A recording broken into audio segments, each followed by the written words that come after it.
specifically start We're ready with Brian's cup. I want. So I pointed out to Brian, he has this 92 Olympic McDonald's Dream Team cup. I had Magic Johnson and Patrick Ewing. Who do you have there? I have Carl Malone. I love how you identified that via like a webcam, Mike. You're like, I'm not even kidding. Yeah. Mike was like, "Is that a 1992 McDonald's Dream Team?" Because I had like, that. The most specific thing possible. That's a Dream Team member that wouldn't play with Magic Johnson because he thought he could catch AIDS from sweat. Is that the same one? Is that yes? Oh, that is the same one, by the way. Yeah, probably. Yeah. Oh no. Carl Malone is he's like a big right wing. Oh, I didn't even know about his politics, but he's a terrible human being. He's awful. He's a pedophile rapist. He's a statutory rapist. Oh, for sure. Yeah, he should be in prison for life. Like he should not be allowed to do anything. Art from all right. Well, okay. That is how we're starting the show this week, fellas. Hot way to start. We're coming in hot. That's how we're doing it. Well, speaking of pedophiles, Wander Franco of the Tampa Bay Rays just got arrested this week. So we're going to use that to segue to baseball. That's what we're doing. Guys, it's the new year. Happy New Year, everybody. That means we're roughly 6 weeks away from pitchers and catchers reporting, which is pretty cool. Big fan of that, especially now that football's dead in New York, dead and gone forever. But as is winter ritual for baseball fans, we always have to scream and scratch and cry about the Hall of Fame. Yes. So, Michael, I understand you want to talk about the Hall of Fame balloting for this year. Yes. So I have here the returners and the first timers, and we could take a look. And every year there's always a debate who should get in, who doesn't.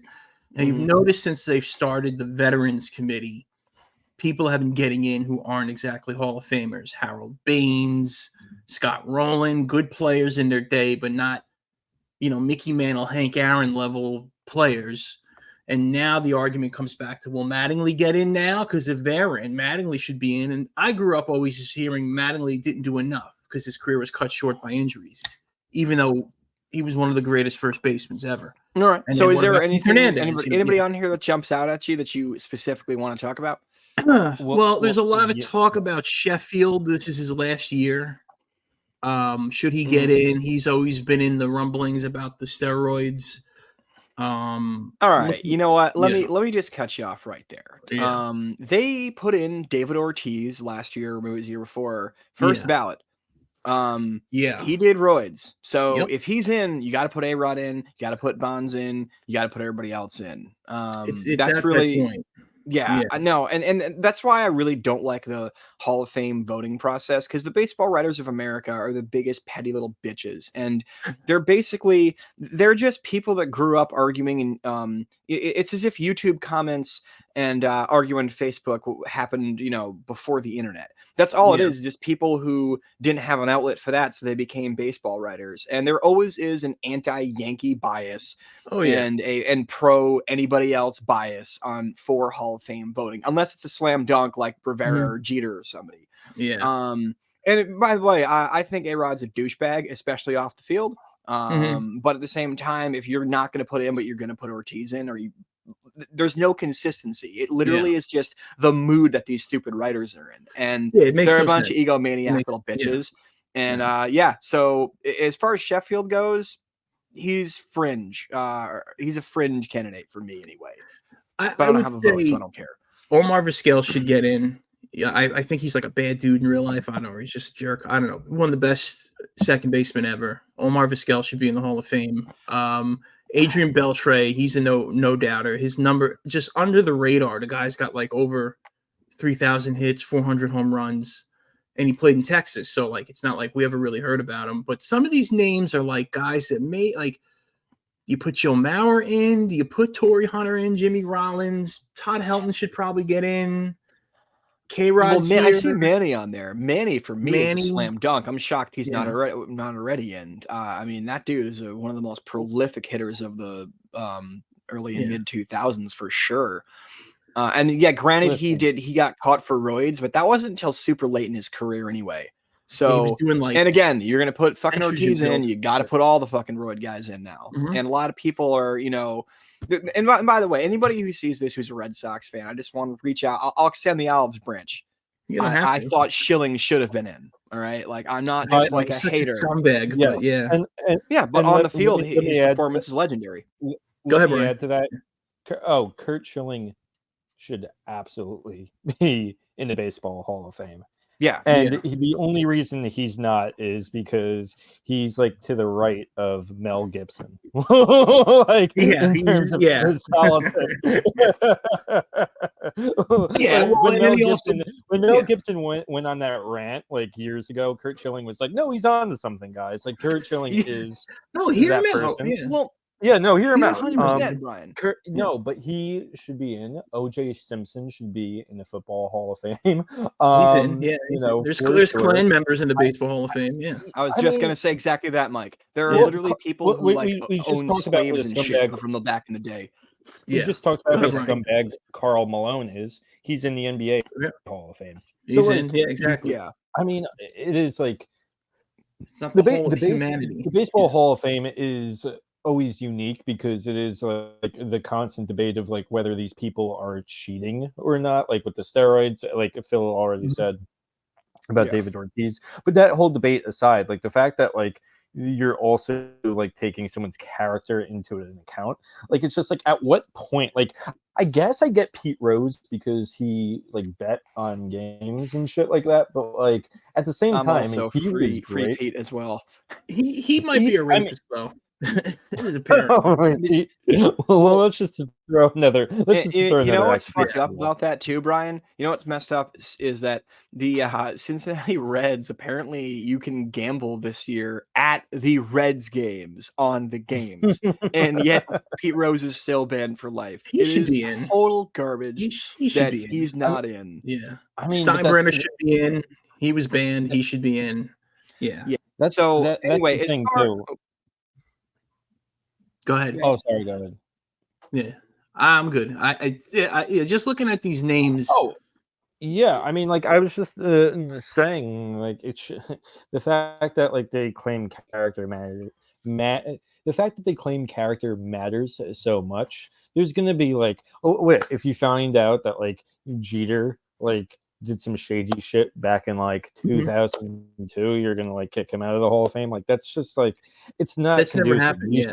You should just honestly focus on like the stats. But by the way, too, I mean Bartolo Colon on the ballot is amazing, even if he doesn't get in. Amazing. Yeah. Jose Reyes, amazing. Yeah. David Wright is on it, amazing. Like as a Mets fan, Brian, I want to cut you off right there. Hold on. Here's the thing. I think that David Wright is actually in a very similar boat to a name that Mike mentioned a minute ago, which is Don Mattingly, which are two guys who had otherworldly levels of talent, who unfortunately their careers just got, cut short because of really severe injuries. Because David Wright's early career numbers are absolutely Hall of Fame worthy, but it's one of those things where, like Mike mentioned, if did Mattingly do enough?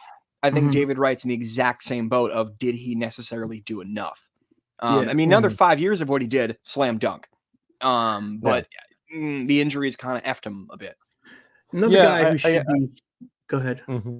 No, I guess I could see that too. I mean, like that, like honestly, I'm just being biased because I'm a Mets fan and like he was basically just like our guy forever. But I would love to see him in the Hall of Fame. Also, I'd love to see Bartolo Colon in the Hall of Fame too. That would be amazing. That would be amazing. Even though I don't know if it's how deserved that is, but like he was just early career, man. Just for being him, I mean, he had just for being like a long career. He pitched till in his 40s, kind of like Jamie Moyer. He really had a long career. He played for a lot of different teams. But even with injuries, Wright had a long career too.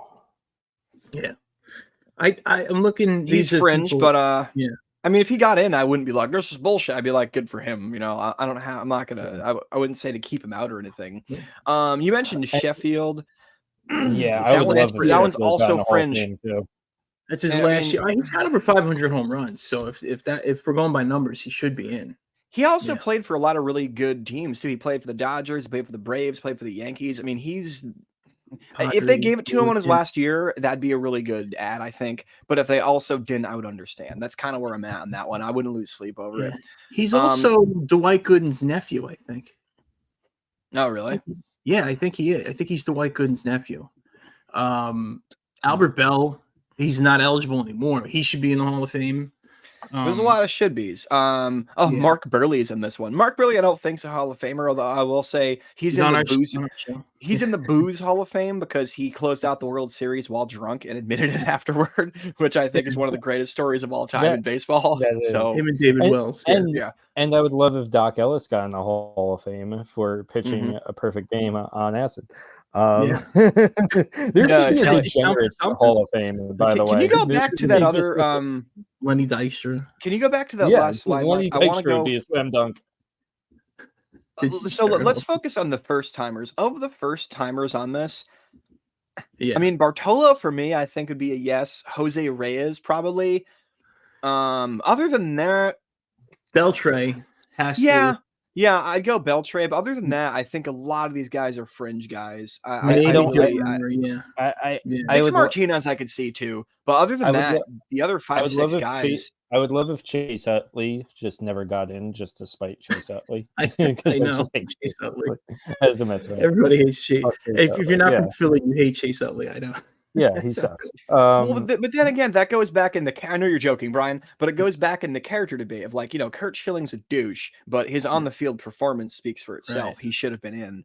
And it's kind of like that. Like Chase Utley obviously is kind of a weirdo, but also that dude could hit a ball. You know? Yeah. So I mean, I'll never. Here's how I feel. Like I'll never want someone to not get in the Hall of Fame because of their character. But if they don't, then I'm also it's kind of funny. It's also kind of hilarious that Kurt Schilling will always be no, it's a goddamn fucking deep state keeping me out of the fuckingAll of Fame. Or whatever. More entertaining to us. That is way more entertaining. But if you're asking me how I feel, if you're asking me seriously. People should just get in on the merit of how they played. And that's, I actually do feel the same thing about O.J. Simpson, too. I'm not going to lie. Because if Karl Malone, who we just said is definitely one of the biggest scumbags in the NBA, not for his off-the-court antics. If he's he got inducted in the Hall of Fame in 2010. So if he's in the Hall of Fame, then, why is... Do you remember... back in the day, do you guys remember on that show, The Man Show? They used to put Jimmy Kimmel in blackface and do a Karl Malone parody segment. Karl Malone says, "It's come up on Twitter quite a bit." Yeah, well, we'll splice it into this maybe. So we can get kicked off of YouTube. Exactly. All right, so look it up on their own. Speaking of basketball, it still is winter. It still is basketball season. And Mike, you wanted to talk about the big Knicks trade from I think it was about 4 days ago. Yes. Break it down for us, big guy. Okay, so the Knicks finally made a trade. They traded for OG Anunoby from Toronto, and they traded away Emmanuel Quickly. Yeah, I almost said Mitchell Robinson, Emmanuel Quickly, and RJ Barrett. So I've been seeing so many mixed reactions to this deal. This is what I'll say about it. RJ Barrett, you probably figured him and Randall have been the two guys most criticized where the Knicks need to upgrade. Now Randall's been doing really well this year. I still think they can upgrade. I mean, they can really upgrade anywhere. But Brunson is great. He's not going anywhere. I like Quickly because his name Quickly. He would just be a spark off the bench, the perfect name Quickly, just quick offense. And then you also got the backup keeper for the Rangers, who's Jonathan Quick. So you had, no matter what night of the week you were at Madison Square Garden, there was somebody named Quick with Quick in their name that you were watching. Quick in their name, right? And they drink Nestle's Quick. What? And then, there you go. And then, but they traded. They traded back. Out. Turn his camera off. You're out. Go. Yeah, that's the go most even think offensive about what joke you've in the done. history of this show. How do I pick myself It off? is specifically that joke. Oh. What are you doing? Okay. Sorry. So as far as the reaction goes, I saw a very, very set of mixed reactions. I think Knicks fans, I would say 60-40 dislike this trade. I think they felt like they gave up way too much for a guy who's not a 70-30. superstar. Yeah. He's a good player. He's a great player, but he's not a superstar. Because this team, look, let's face it, the Knicks, they're fun to watch, but they're not a championship elite level team yet. And people were hoping for like, a trade for somebody even bigger. I don't even know who's really available necessarily, but people were hoping for something bigger. And I think a lot of fans looked at it like, wait, that was it? That was it. Really? The talk is they wanted that everybody's saying they should get, I forget the guy's name, they should get this guy from the Hawks. That's a better fit. The Knicks needed defense. That's why they got this guy, and they were trying to get him in the offseason. It didn't work out. You always hear about Donovan Mitchell, brought up a lot. I'd like to see them get him. I mean, he's like friends with everybody on the Knicks, but you knew RJ was a guy that was probably going to go.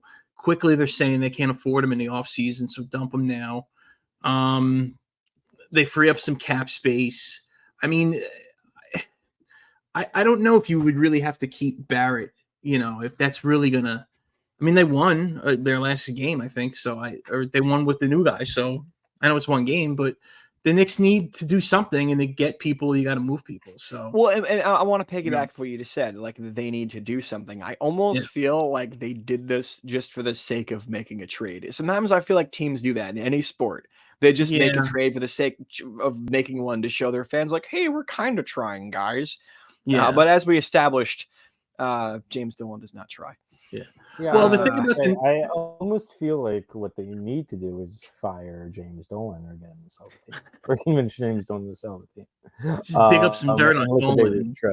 Yeah. He's got to go to Donald Sterling. We're just kidding too. As much as like we like to make fun of James Dolan, I am terrified that like somehow like we'll all get found out like making fun of him, and then we get banned from Madison Square Garden. Because even with a lowly sports podcast full of drunks, like he's petty enough that like if an intern found out about us, so like he would kick us out for life. That would be very funny if somehow James Dolan saw one of our videos. That would be it'd be funny. It would almost feel like an accomplishment, but also you're right, Brian. It would somehow fuck us. It would be great press for us, but we also could never go to Madison Square Garden for the rest of our lives.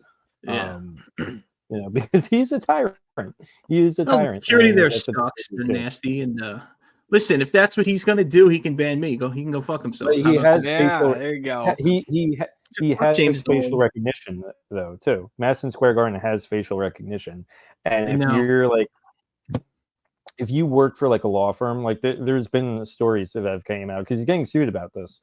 If you work for a law firm where you that's like in litigation with like James Dolan or like whatever Madison Square Garden affiliates, even if you work for the law firm, like you're just like a desk clerk, you can get banned for life from Madison Square Garden using this facial recognition. This is James Dolan, and guess who's not going to see Billy Joel this weekend? This intern scum.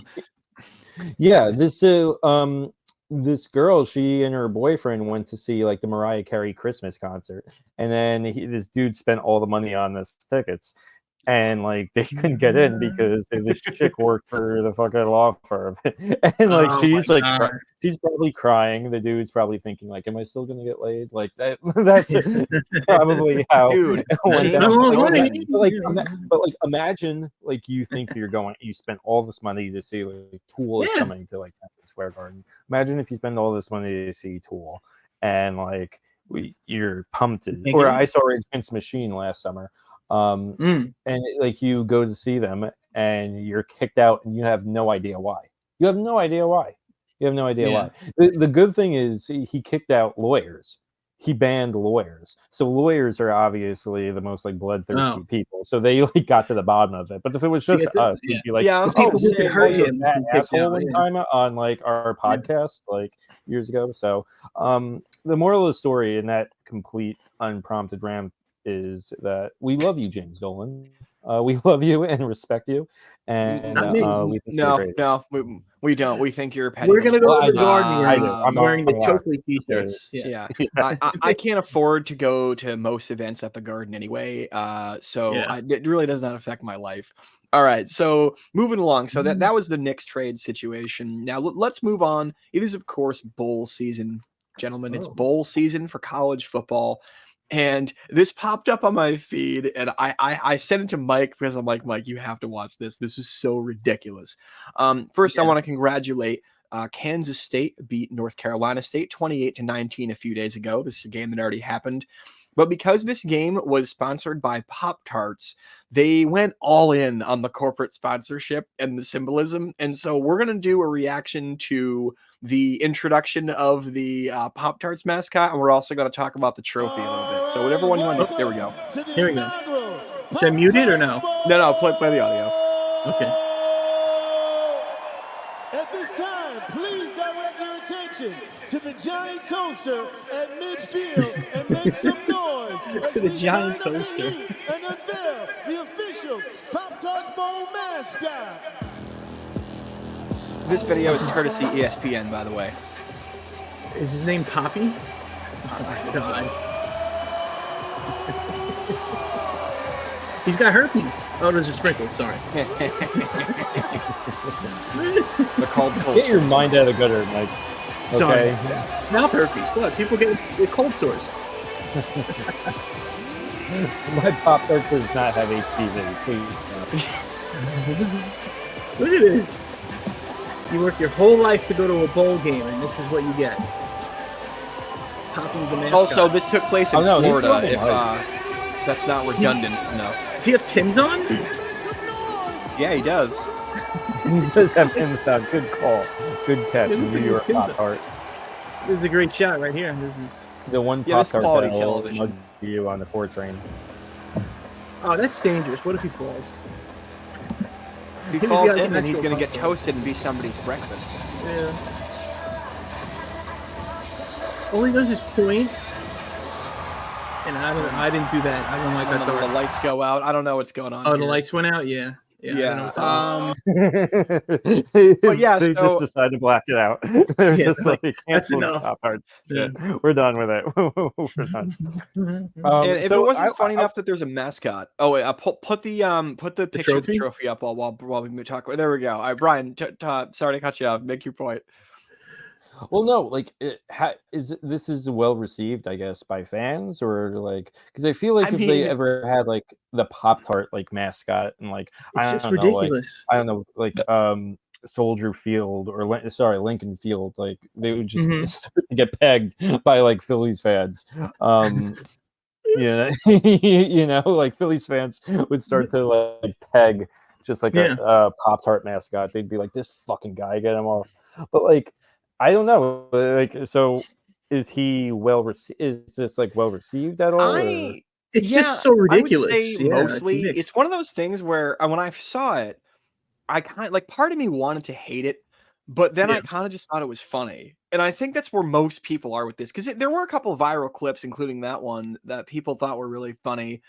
Because let's face it, the bowl game sponsorships over the last decade or so are just completely out of control. There's like the Cheez-It Bowl. Citrus I think there's like bowl, something. Citrus Bowls, Cheez-It. There's a few other ones. Yeah, I think it's like the Tostitos Fiesta Bowl or something. And this one, they didn't just slap their name and their logo on the logo for the bowl. They went all in and like they made a Pop-Tart mascot. I mean, look at this trophy. That has real Pop-Tarts toaster holes in the top. Yeah, it's real Pop-Tarts. Yeah, it's absurd. And then they didn't they make a giant Pop-Tart? I saw on Twitter, that guy Art But Make It Sports was showing the pictures, like they ate the giant Pop-Tart. It was like a cake or something. I have no idea about that. But I just love that this is a trophy with Pop-Tarts on the golden Pop-Tarts on the side of the trophy. I feel like this is if like Jim Gaffigan like decided to make like a sports mascot right there. Like we'll see the Hot Pocket Bowl pretty soon.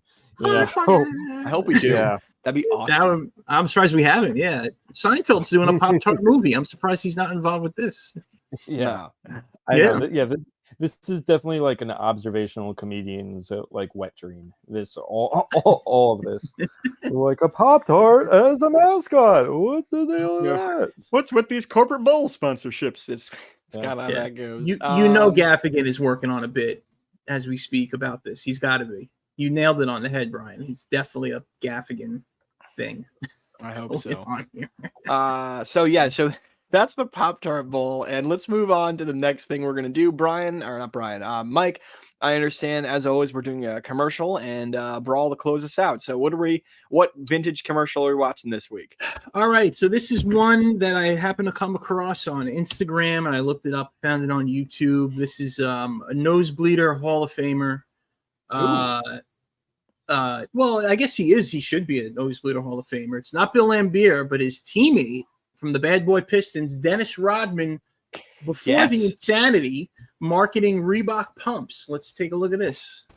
So this is great defense starts with your feet. Yeah. And I have MVP feet.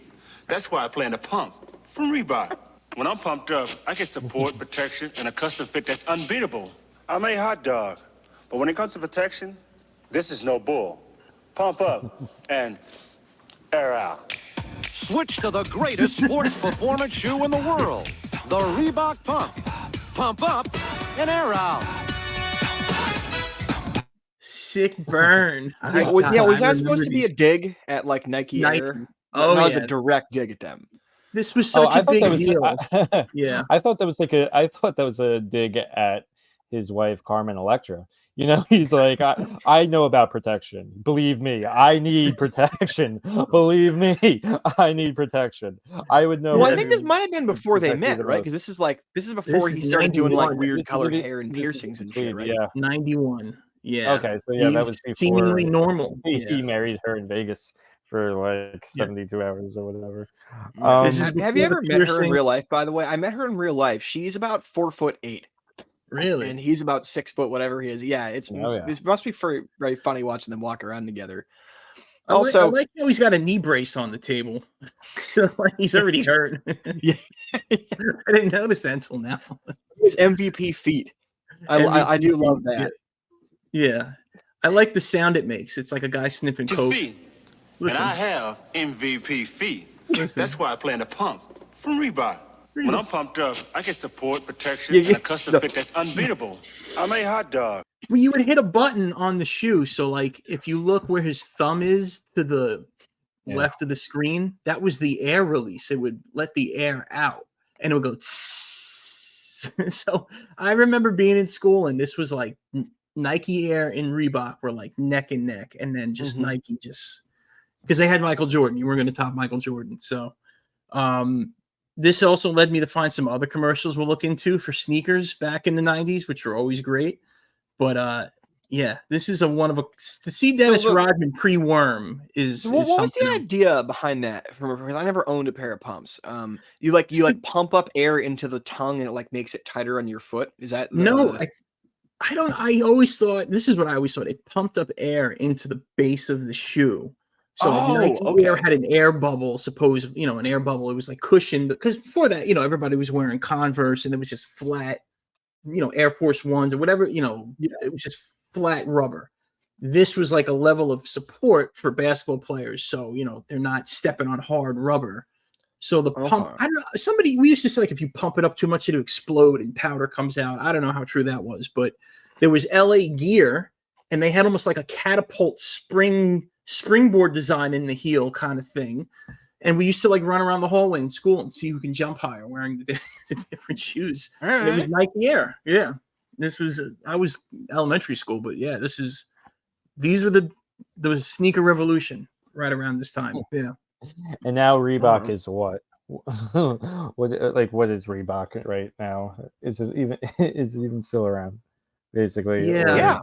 No, they're still around. Shaq had a shoe. Griffey had a shoe. No, Griffey had Nikes. Shaq had the Reebok. Walmart shoe, I which I actually thought was cool. I actually liked that he did that. Walmart, yeah. I feel like Shaq owns everything now anyway. So if you didn't have like Air Jordans, if you were repping Reeboks, you were the one that got roasted on. You know, like people were like kids would make fun of you at school if you were wearing Reeboks. It's like, wow, someone's dad lost his job. Look who's got Reeboks. British shoe, yeah.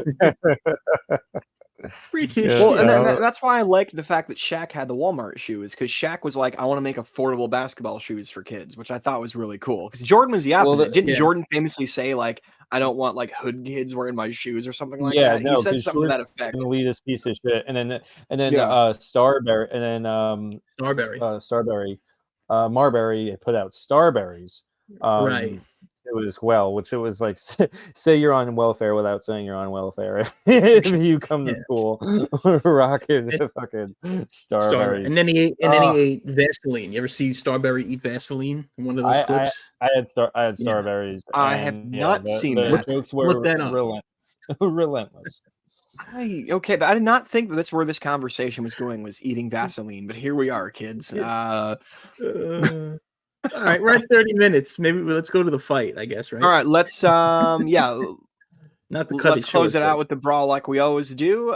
Mike, bring us through what you got for us this week. All right, I alluded to this like 2 shows ago. This is a hockey fight. This guy is no doubt about it. Nosebleeder Hall of Famer. We're going to find out why. He's up there with Lambier, one of the biggest goon brawlers in sports history. Ty Domi used to be on the Rangers. He's on the Maple Leafs. Let's listen to some of the audio. It'll come in and out. So let's just take a look at this fight. He gets into it. Well, here, I'll show you. All right. So he checks this guy on the Flyers checks him into the boards. And then later, the Flyers retaliate by checking a guy. So Ty Domi's like, that's my teammate, your mother, blah, blah, blah. So Ty Domi is in the penalty box, and there's some Flyers fans behind him. And he's telling them, fuck off, shut up. This is in Philadelphia. So he sprays water on one of the fans. The fan is not having it. He climbs over the glass. And then to his surprise. And that rather rotund Philadelphian went surprisingly to himself, I'm sure, into the penalty box. Rotund Philadelphian. And this guy's Philadelphian. He looks like Bill Lambier a little bit. He's got a big gash in his forehead. He looks like Bill Lambier's alcoholic brother. That's what he looks like. Yeah, like in the off season, they play golf together, and they say racist shit in a golf cart. Oh wow! He lives in a van by the river. He's going to have to go into a little more of a training session before he gets into that. Oh, brother! Listen. Oh, it'll come back. Just the lines these and. Like nowadays, you're like, what's going on? The ref is fighting him too? The ref is holding him down because he's a fan. And I mean, this could have been much worse. This could have been, I do love. So this is in Philadelphia, yeah? In Philly, the fan just went out like, Philly is a city where people get drunk enough to think they can take an NHL player. Okay, like that is a place where that happens. This feels like the sports equivalent of storming the Capitol. You know what I mean? It's like, no, I'm in the game now. I'm taking the game now.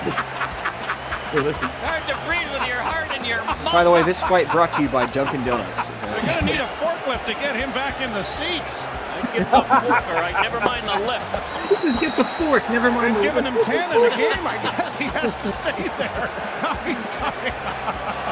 It's not like us reviewing the video. I do love. Wait, can you go back to the moment where he just pull over back over his head? It's like this guy had a realization of like, oh shit, I'm on TV, and that was not a good idea.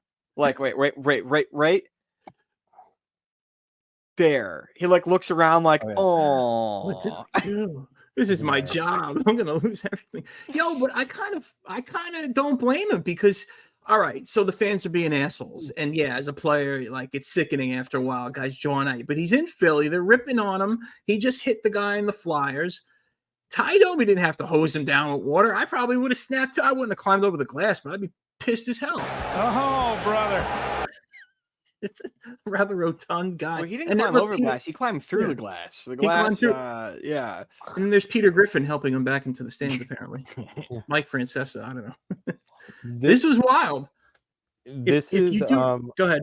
I have my keep going. I have my rating already. I just say Ty. If you do a little research on Ty Domi and his career as a brawler, a goon, or whatever you call in hockey, he's beyond the Lambier level. First ballot Nosebleeder Hall of Famer. Welcome to the show. Finally, before Malice in the Palace, we had Ty Domi.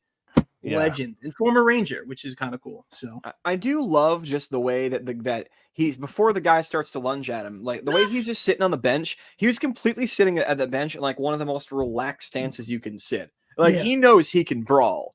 You know what I mean? And he did not give an F that this dude was talking all this crap. He just kind of looked at him like, "Oh, really? What are you gonna do?" Right. And then the guy found out. You know? Yeah, I like the other angle where he just climbs over the. Let me see if I can bring that up. It's not going to come up, but yeah, this one, he went off. Like he was like, "Who are you, bro? I'm in Philly." I like this guy to the side. He just kind of like, what's going on? This isn't like, normal. dude, don't spill my beer, I bro. want to say one more thing. Like, and the ref kind of like held him back, like hit Ty Domi too, and like I mean. Oh yeah, look, he's hugging him, holding him down. Yeah, the good job by the refs breaking this up because like they were the people who made the original video. They did like a little mini remember when video on some sports network. They were saying like this could have been much worse. Like Ty Domi would have wrecked the guy. Like but the guy's scrappy. He's ready to roll. He's got his Levi's on. He's got his dad's shoes. Like that's somebody's dad getting into a fight at the game. and the kid is either really proud or mortally embarrassed. I mean, like, oh no, it's Philly. He's proud. Yeah, he was proud. He was like, "That's my pops." Fuck yeah! Like, there's no way that. Yeah, probably. I think like, this guy became like a mini celebrity. Yeah, like he's like, I may be in jail for 6 months, kid, but I'll be a legend at your school. Oh yeah. Right. Surprised he's not at autograph shows. Here's my season tickets. Make me proud. Yeah. Epic. That's pretty funny. All right, Brian, you said you got your rating already. Go ahead. Oh, it's a 10. 10? You're going 10 for this one. Nice. Wow. All right. It had everything, right? This had, I mean, this had everything. Like, and actually, okay, maybe a 9.5. I'll just bump it down to a 9.5. Full stop. Because it had everything. Like it was definitely something to get the adrenaline up. It definitely, like, the refs got pretty physical too, which you like never see. So like in terms of originality, definitely like a 10. In terms of like the sportscasters are like just roasting him for being fat, hilarious. Hilarious. Rotund, and they're like, they're gonna need a forklift to get him back in the fans, to which the other guy said, no, he's just gonna need a fork. Hilarious. So good. This is everything I want. Like, this is everything that like I want to bring to the show. These type of fights. So I'm going to give it a 9.5. Hell yeah, Mike. What do you got? Yeah, I think I have to go with Brian. It's definitely 9.5, 10. It's up there. I mean, this is why we do the show. It's just insanity. Luckily nobody was majorly hurt, even though the guy had a huge gash in his head. But yeah, this is why we do the show. 9.5, 10. 9.8. I don't know, somewhere in between. Yeah, it's just wild.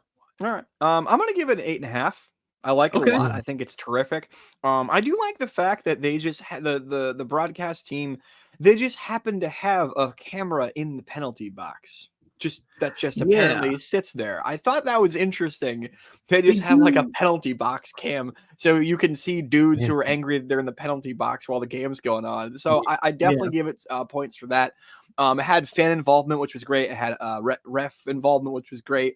If it were a little longer, I would have given it a lot higher. But yeah, solid 8.5. This is an awesome one for sure. Yeah, it was a little short, but yeah, I could see it being longer, bigger score. But yeah, it's if it was longer and like let's say more players got involved too as well, or filled out like on this would have been a 10 for sure. Yeah, but it's pretty high for me. I mean, this is this is absurd. This is why we're here. Yeah, this is why we're here. Exactly. This is why we're here. All right. That's it. Happy New Year. All right. Happy New Year. Happy New Year. Later.